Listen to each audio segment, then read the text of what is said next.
Hey, it's Frank from 4D Honeybee here, just formulating a little plan for what is the most miserable May week of weather I've ever seen. Look at the temperatures here. I'll show you a screenshot. For the next 7 days, we're looking at 6 days of rain with highs around the mid-teens, low in the high single digits. That's highs in the high 50s, lows in the mid-40s there.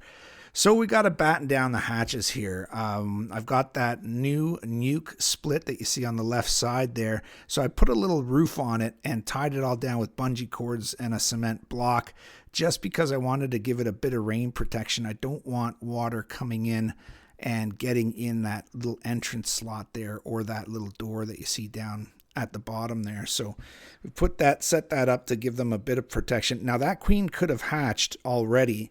And she needs a few days before she would go out on mating flights, but she's not going to be able to. She's going to have to hang around for about a week. This hive here that I'm pointing at now, the one in the middle, is also a walkaway split, but that one the queen wouldn't be emerging for, let's say, another 6 days.